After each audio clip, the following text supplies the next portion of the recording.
Esto y Les Fartures, con David Castañón.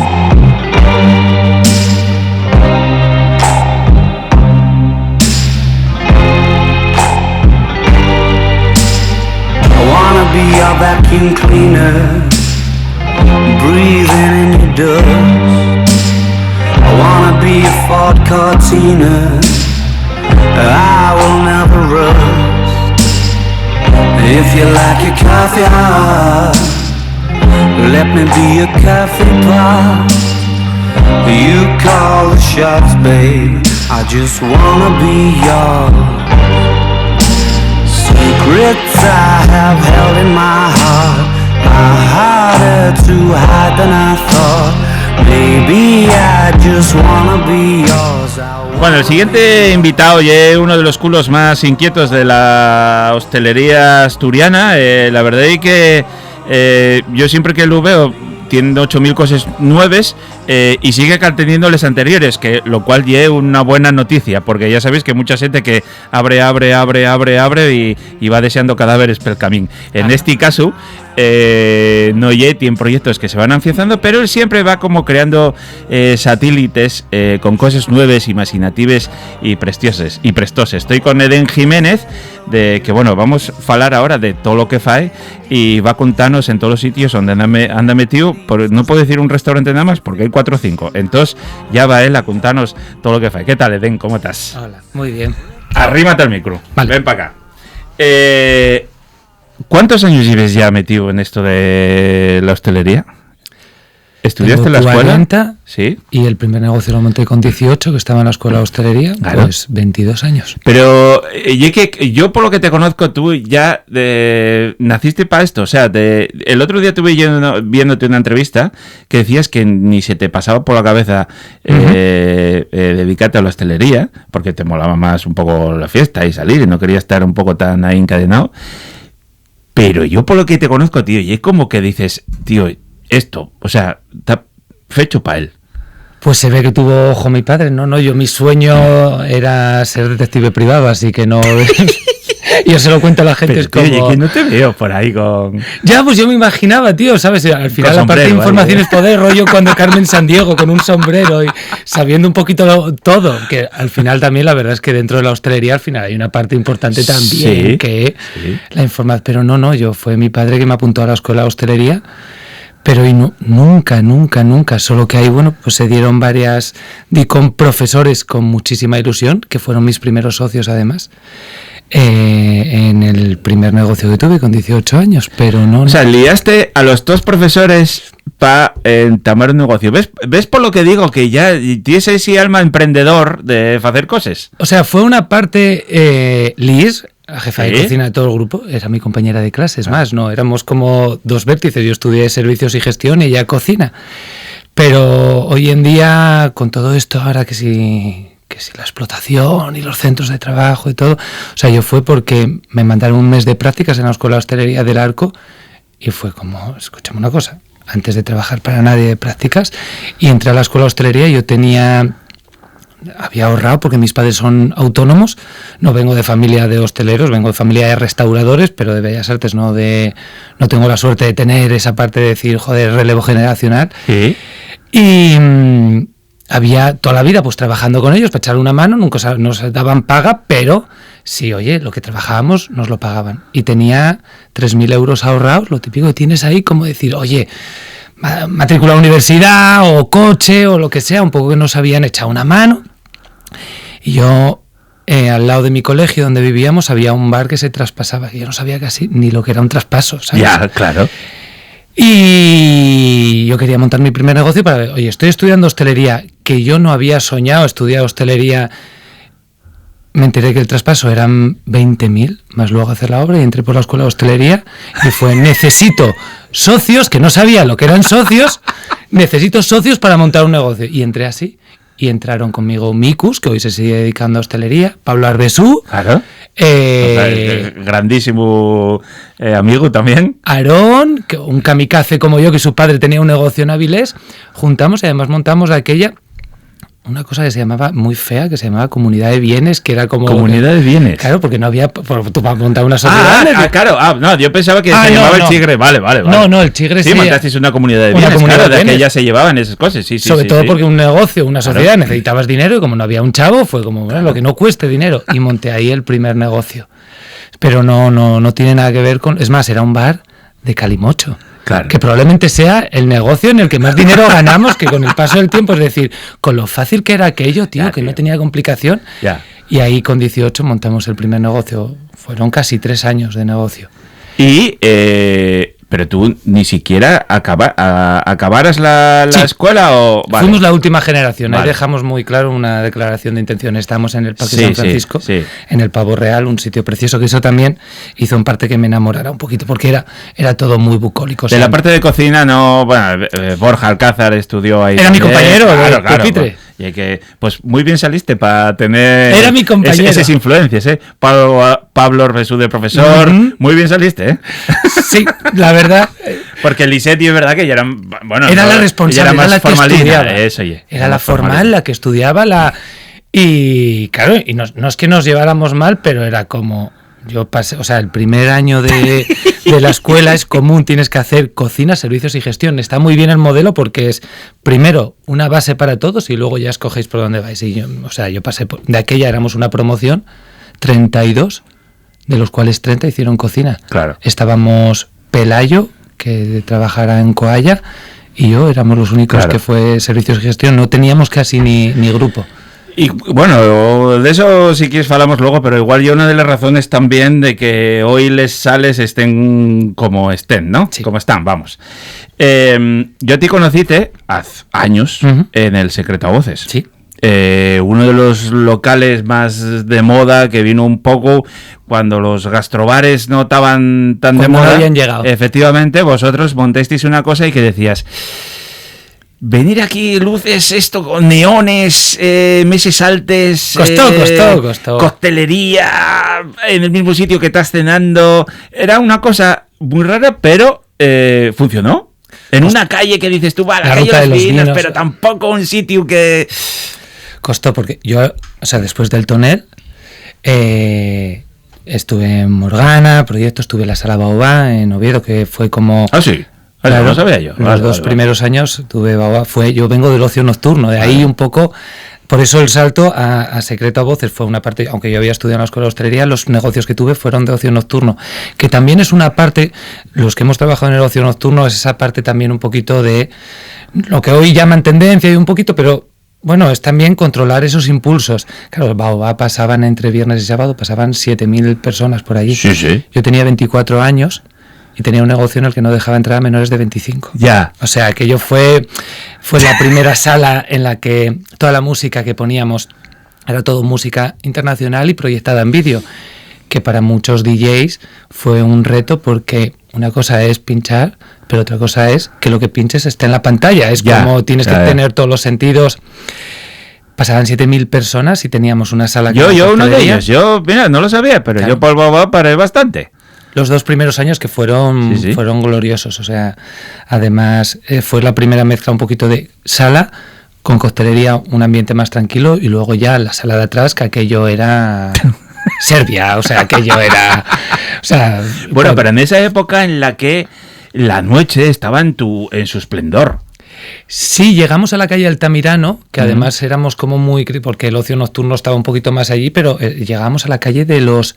niños lo llamaban, estaba el green pegando fuerte de aquella y todo, y llegamos nosotros, claro, y yo tenía muy claro que, o sea, lo de los 25 años, hay gente que con 22 da gusto verla y hay gente que 40 y pico tampoco, era una regla, ¿sabes? Un poquito para marcar un poquito la tendencia del negocio.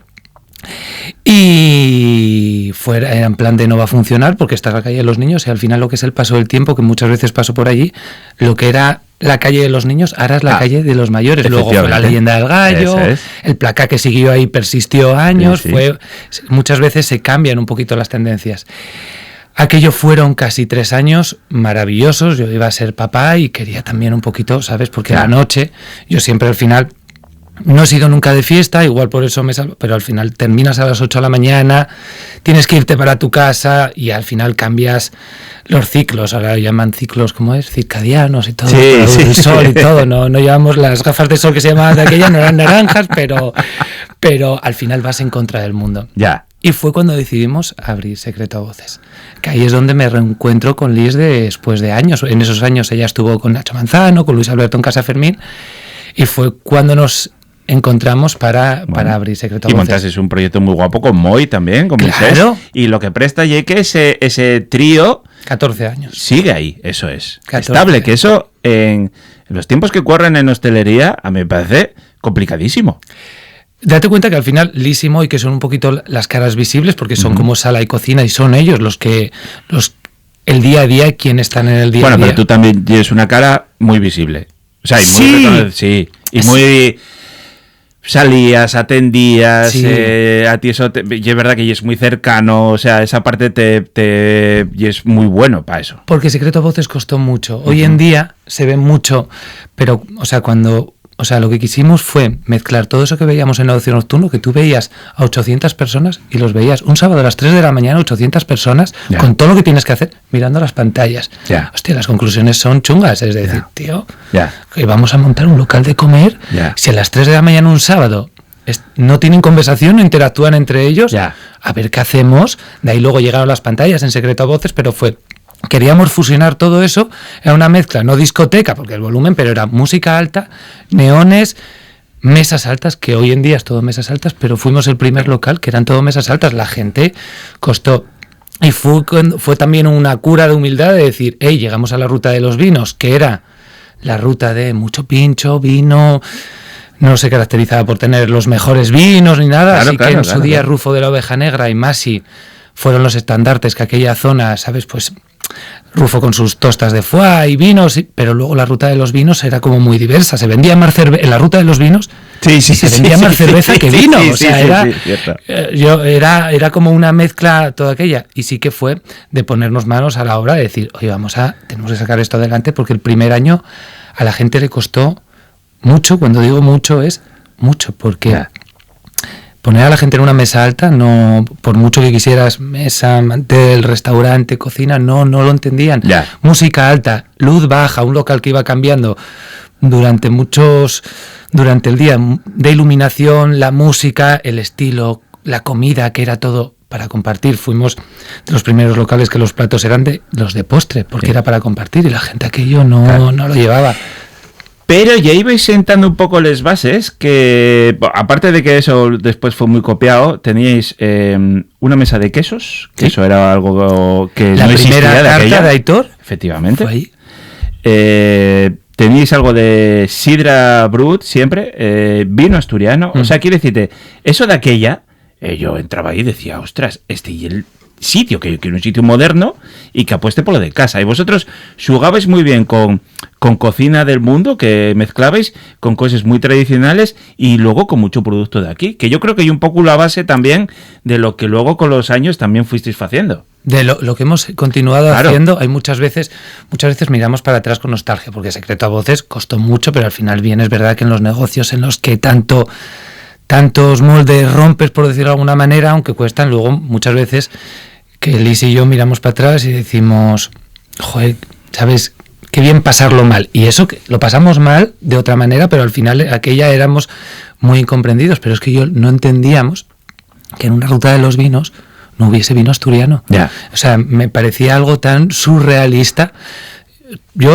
Moisés, campeón de sumillería un año tras otro, o sea, la capacidad que tiene Sí, sí, para el sí. vino, o sea, la sabemos todos. Pero es que de aquella estaba John Sala. Sí. Y yo, con todos mis respetos, sabía muy poquito de vino. Yo me acuerdo, la carta la hacía de aquella con Coalla, con Titi, todo. Titi, Y yo me ya. acuerdo que teníamos un vino que, por lo que sea, a mí se me quedó aquí, y era un vino catalán,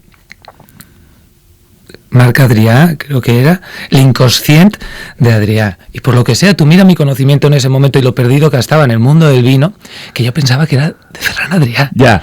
Entonces yo cogí aquí el vino, Y lo vendías, ¿sabes? vendía aquel vino, o sea, pero palés, o sea, y además un vino que eran unos 28 euros, no era un vino barato, 28 euros la botella, vendía que el vino era una fantasía, porque estaba tan convencido de aquello, me autoconvencía de que aquel vino no lo había ni probado. El día que probé aquel vino, tío, un vino catalán fuerte y todo, nuestra clientela, te cuenta que era el 95-96% era público femenino, pero público femenino no por nada, sino público femenino porque sí que tienen desarrollado un poquito esa sensibilidad, ¿sabes? Esos pequeños detalles de, jolín, se están molestando, ¿sabes? En hacer cosas constantemente, porque mucha parte de nuestro desgaste es que cada mes, cada 2 meses, cambiábamos las cosas, queríamos que eso está muy bien, pero que una empresa también la desgasta mucho, ¿sabes? Porque al final, cuando estás haciendo algo, lo estás dejando atrás. Y cuando viene la moda y la tendencia, es frustrante porque dices, coño, pero si esto hace un año lo estábamos haciendo y lo dejamos de hacer. De ahí con Liz siempre vienen nuestras cosas de decir,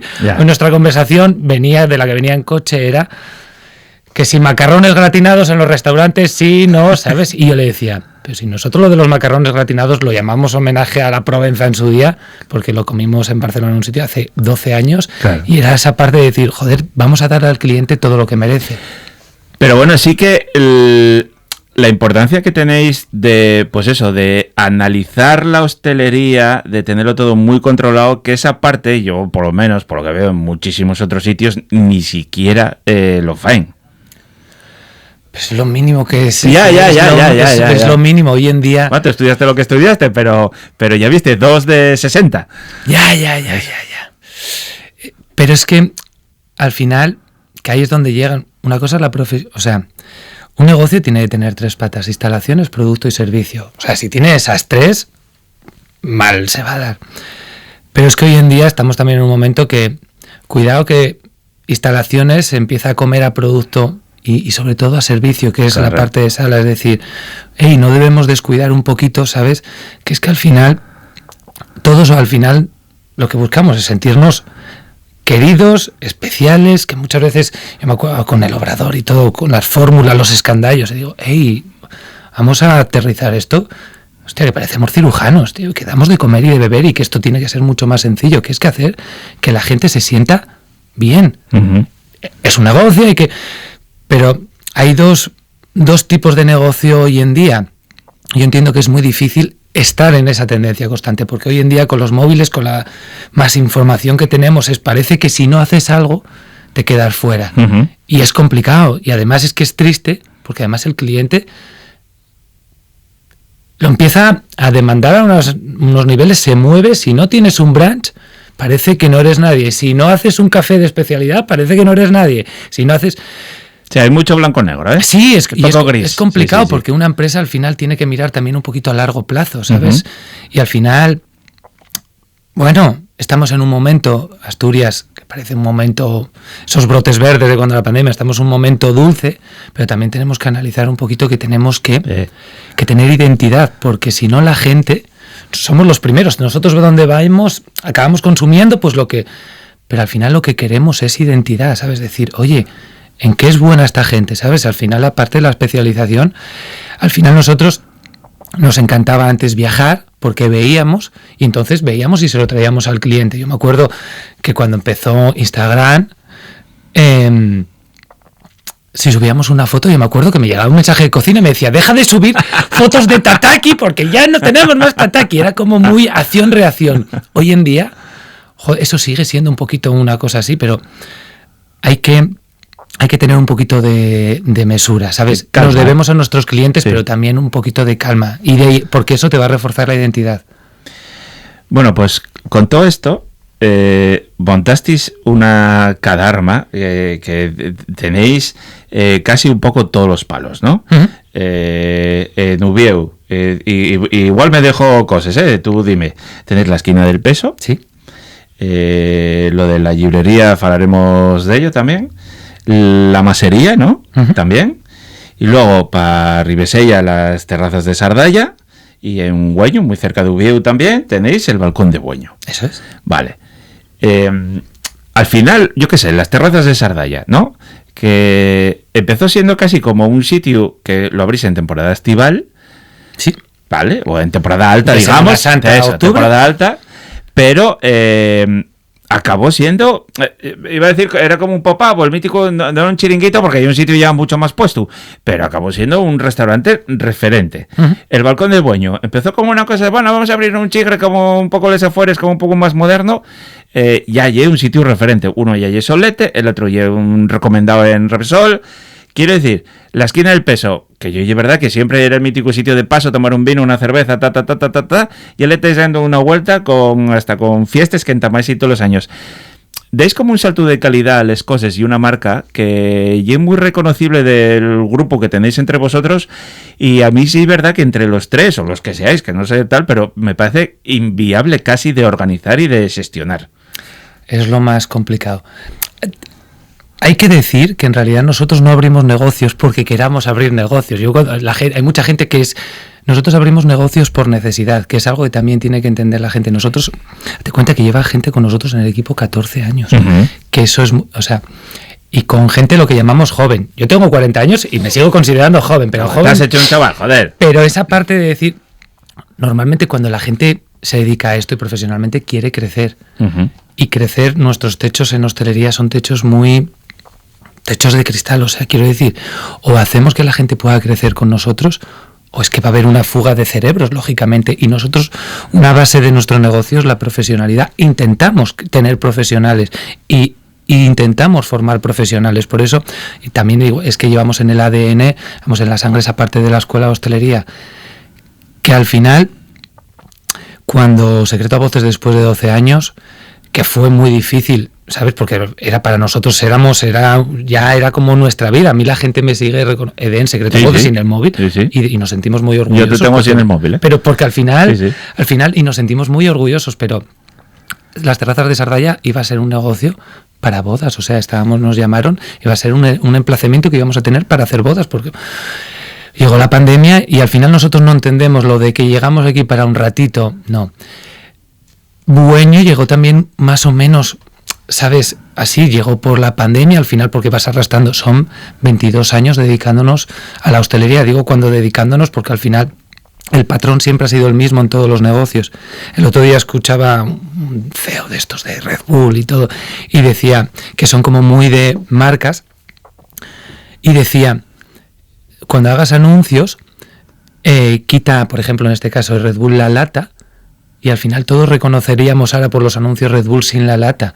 Al final un poco eso es el ADN de una empresa, y ahora me ha hecho ilusión que me lo digas porque es... Y yo pensaba para mí, coño, y a nosotros si nos quitan el Balcón de Bueño, las terrazas de Sardalla, la Masería, como grupo, porque nos cuesta... Lo de grupo nos costó mucho en su día, porque lo de grupo siempre lo hemos asociado a... Sí, a alguien opaco por detrás, muchísima pasta, especulación. A mí por lo menos me suena eso. Claro. Me suena eso. Nosotros aquí esto es trabajo y autoempleo, o sea, no tenemos un fondo para nada. O sea, al final cuando hemos abierto Divenire. Grupo Divenire. Nombre raro.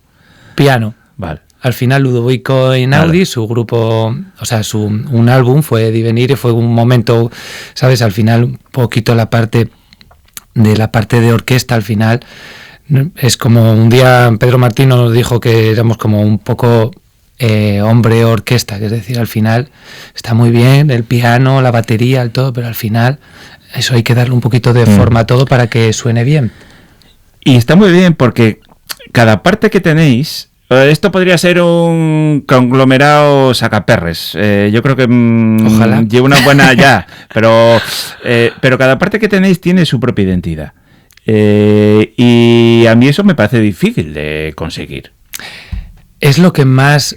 O sea, al final, cuando las terrazas de Sardalla se llaman las terrazas de Sardalla, es porque estamos en Sardalla y lo primero que llegamos es unos mínimos de educación, es hacer identidad. O sea, al final, o como un Bueño. Tío, escúchame una cosa, tengo...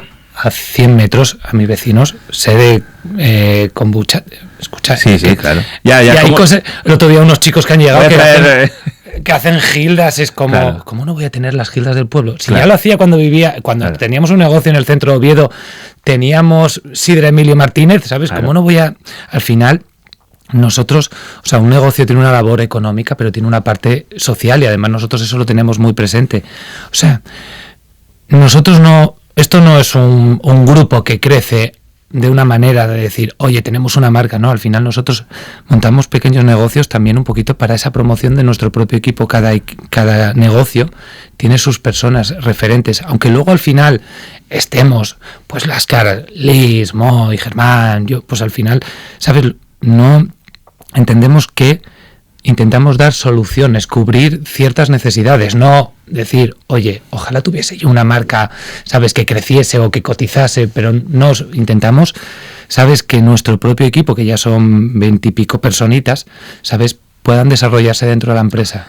Ya, pero no sé cuántos lleven pasando por este programa, pero bueno, unos cuantos, vamos por 360 programas, o sea, va la cosa bien.